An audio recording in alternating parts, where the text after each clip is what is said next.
हम जिस स्थान पर अभी खड़े हैं उस स्थान का नाम है पावन सरोवर।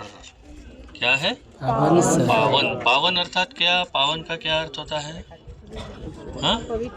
पवित्र या शुद्ध या उद्धार करने वाला, पावन करने वाला, है ना, पवित्र। तो ये पावन सरोवर की क्या विशेषता है? देखिए, यहाँ से ऊपर हमने यहाँ से ज़्यादा दिखाई नहीं दे रहा, बल्कि ये मंदिर के पीछे ही ऊपर नंद ग्राम और नंद भवन है। नंदीश्वर पहाड़ है इसके पीछे और इसके ऊपर नंद भवन है, अर्थात नंद बाबा का महल बिल्कुल यहाँ से जरा सा ऊपर। और ये यहाँ पर कुंड है। तो ये कुंड की विशेषता ऐसी है जो शास्त्र बताते हैं कि जो नंद बाबा के परिवार के जितने भी पुरुष थे, ग्वाला, वो पुरुष सारे इस सरोवर में स्नान करने आते थे। ये पुरुषों के स्नान करने का सरोवर था। इसलिए जब लाला छोटे थे तो यशोदा मैया उनको भी नहलाने के लिए इसी कुंड में लाती थी और वे उनको यहाँ नहलाती थी। तो कृष्ण यहाँ छोटे से स्नान करते थे। फिर धीरे धीरे बड़े हुए, जब ग्वाल बाल को ये गैया को चराने लग गए, बछड़ों को, तो फिर वो गैया को बछड़ों को चराने के बाद जब वापस आते, बहुत दूर दूर तक जाते ना, गोवर्धन यहाँ वहाँ, काम मन कहाँ कहाँ जाते। फिर जब वापस आते तो एक बार और उन्हें जल पिलाते। कहाँ? इसमें नहलाते, उनको जल पिलाते और स्वयं कृष्ण भी इसमें जल पीते। तो आप सोचिए कि वो कितना शुद्ध और पावन जल होगा। अब हम कल्पना ही नहीं कर सकते इस कलयुग में ऐसे कुंड में इतनी शुद्धता हो कि हम सीधा मुंह डाल के पानी पी सके, ऐसा हो नहीं सकता। और गैया पिए और कृष्ण भी पिए एक ही कुंड में, ये और एक बात है कि कृष्ण भी पिए और गैया भी एक ही कुंड में जल पिए।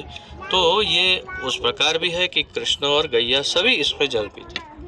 और एक बहुत ही जबरदस्त लीला है यहाँ पर, बहुत ही दिव्य। देखिए, मैं आपको दिखाता हूँ। यहाँ से मेरी लकड़ी जहाँ है वहाँ पर एक छोटा सा कुआं जैसा दिख रहा है। दिख रहा है किसी को? वहाँ पर सामने एक कुआं जैसा दिख रहा है, अंदर कुंड के अंदर सामने बना हुआ है ना, वो कुआं ही है। कूप बोलते हैं उसको, कुआं। वो कुएं में से बहुत ही अच्छा मीठा दिव्य जल प्राप्त होता है। तो राधा रानी जो है, उन्हें दुर्वासा मुनि का आशीर्वाद प्राप्त था। राधा रानी को दुर्वासा मुनि का आशीर्वाद प्राप्त था कि जब वो रसोई बनाएगी, तो वो रसोई जो भी खाएगा वो कभी भी बीमार नहीं पड़ेगा, वैसा आशीर्वाद था। तो यशोदा मैया को लोभ था कि हमारा कान्हा कभी बीमार ना हो। यशोदा मैया का ये लोभ था कि कान्हा कभी बीमार नहीं होना चाहिए। तो इसलिए यशोदा मैया क्या करती थी, बरसाना कहाँ दूर है, तो हमेशा राधा रानी को निमंत्रण देती थी कि आप आकर के भोग बनाओ। और भोग बनाने के लिए जो जल चाहिए ना, वो जल उस कूप से प्राप्त होता था। तो राधा रानी स्वयं हमेशा उस कूप से जल निकालती। और ऊपर रसोई भी हम जाएंगे ना, जब अगर मौका मिला तो हम वो रसोई भी देखेंगे, राधा रानी की रसोई। तो जहाँ पर वे ठाकुर जी के लिए, कृष्ण के लिए भोग बनाती थी। तो देखिए भगवान का कैसा उनका खेल देखो कि उनको तो राधा रानी के हाथ से ही लेना है ना हमेशा।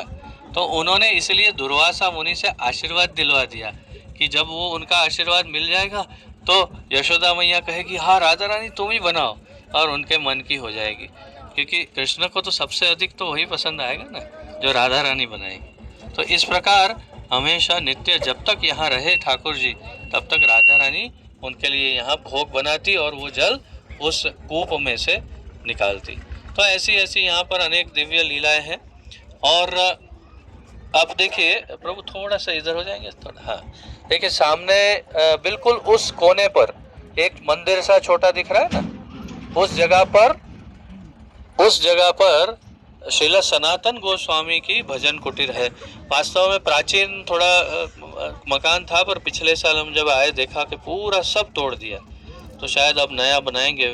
लेकिन हमारे सनातन गोस्वामी जो हैं वे यहाँ भी भजन करते थे, ये उनकी भजन कुटीर है। और भी यहाँ पर कुछ कुछ जगहें हैं दिव्य। कुछ एक दो जगह जो हमने नहीं देखी उसके बारे में बताता हूँ, लेकिन मेरे पीछे नहीं पड़ना क्योंकि मैं नहीं ले जा पाऊँगा।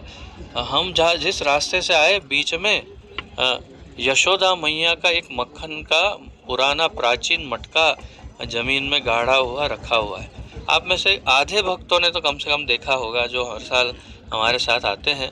बहुत ही विशाल एक ज़मीन के अंदर प्राचीन मटका रखा है यशोदा मैया का, तो वो एक दर्शन अच्छा है। फिर वहाँ पर यशोदा कुंड, हाव बिलाव क्या है? जब कृष्ण छोटे थे तो यशोदा मैया कहती थी, है इधर उधर बाहर मत जाओ नहीं तो हाव आ जाएगा और खा जाएगा, तो वो हाव। और फिर यहाँ पर श्राप भी था कि अगर कोई राक्षस आ गया तो वो पत्थर बन जाएगा। तो 2 राक्षस आए और वो पत्थर बन गए और उसे कहते हैं हाव बिलाव। तो वो अभी भी वो पत्थर रूप में वहाँ पर है, हाव बिलाव। और ऐसे ऐसे कुछ बात। एक प्राचीन 10,000 वर्ष पुराना एक नरसिंह देव का मंदिर है वहाँ पर। 10,000 यानी 5,500 वर्ष पहले तो लाला आ गए, तो उससे भी इतना प्राचीन एक नरसिंह देव का मंदिर है। फिर एक नंद बाबा की बैठक है, यानी कि वहाँ पर सब नंद बाबा और बाकी गोप मिल कर के हमेशा डिसाइड करते होंगे ना कि अब क्या करेंगे, चर्चा करेंगे, बैठक करेंगे, तो उनकी नंद बैठक भी वहाँ पर है। तो ये सब जगहें हैं। अभी और भी बहुत सारी जगहों पर हमें जाना है, तो यहाँ पर हम आचमन करेंगे और प्रणाम करेंगे, कुंड को आचमन करेंगे और उसके बाद हम चलेंगे चरण पहाड़ी। एक और चरण पहाड़ी हमने ऊपर चढ़ी ना, ये चरण पहाड़ी ऐसी है जो नीचे है, ऊपर नहीं है। पहली पहाड़ी ऐसी है चरण पहाड़ी, जो पहाड़ी नाम है लेकिन पहाड़ी पर नहीं है, नीचे ही है। आपको सीधा चढ़ जाना है, बस सीधा ही है। और आप में से आधे भक्त तो हर साल आते ही हो मेरे साथ। वहाँ पर बहुत सुंदर लीला है। ठाकुर जी त्रिभंग में खड़े हैं। त्रिभंग यानी उनका बायां पैर जो है, बायां चरण वो सीधा है और दाहिने पैर के चरण का अंगूठा वो आगे ऐसे टेढ़ा है। तो ऐसे खड़े हैं ऐसे, और बंसरी बजाई और पत्थर पिघल गया और उनके चरणों की छाप वहाँ आ गई। नंद बाबा की पगड़ी के निशान है वहाँ पर, और ऐसे अनेक वहाँ निशान है। वो महाराज जी हमारे बड़े प्रेमी, बहुत ही बहुत प्रिय, बहुत अच्छा संबंध है हमारा। जब हम जाएंगे वो एक एक चीज़ आपको दर्शन करवाएंगे, ठीक है। तो हम वहाँ चाहते हैं, उसका आनंद लेते हैं। वहाँ से जाएंगे वृंदा कुंड। वृंदा कुंड में 5 बजे मंदिर बंद हो जाता है, तो उससे पहले हमें वहाँ दर्शन करने हैं। और उसके बाद हम नंदगांव आदि जैसे हमें प्रभु जी ले जाएंगे हमारे, वैसे हम आगे चलेंगे, ठीक है। आनंद आया? बोलिए पावन सरोवर की जय। अभी कोई हमें आचमन करवाइए।